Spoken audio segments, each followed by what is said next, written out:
Hey everyone, we are in day 8 of the Daily Bible Reading Plan, Genesis 19 through 21 and Psalms 8. Crazy stuff today, don't you think? And by the way, I'm glad you're still in the Bible Reading Plan. It's only a weekend. That means we only have 51 weeks to go. And we're making strides little by little. But the story of Lot, you might get caught up in all of the crazy R-rated material. Don't.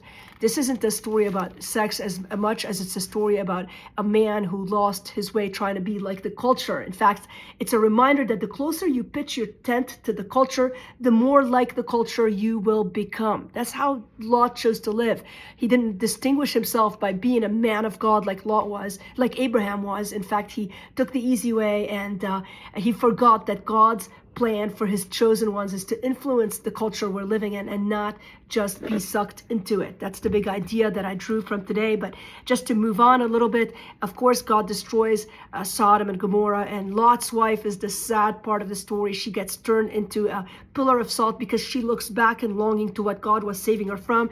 Then we move into kind of a refocus on Abraham after this dark chapter of Genesis 19. And Abraham again goes into Egypt to try to protect himself in a time of difficulty, and God, God has to go in and intervene and it really protects the reputation of Abraham and keeps his promise to Abraham, even though he sort of acts sometimes with less faith than he should at this point. And that's an encouragement to me. Sometimes I think we expect to have more faith than we think we're going to have more faith, but then we fail in areas where we should be more grown in Christ. And God is so good because he keeps us from our own mistakes, and he's so faithful to his promise.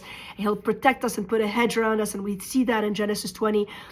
Genesis 21 is probably the highlight, though, for most people. Just a couple of tidbits there. First of all, the beginning of it is so rewarding. God fulfills his promise, and even Sarah, who had laughed cynically about the idea that God could do what he said he would do, now she names her child Isaac, laughter, because God has delivered on his promise. And we get into the story again of Hagar, who's out in the wilderness, and we see God's grace to her. But really an important point here, and you can cross-reference Galatians chapter 4.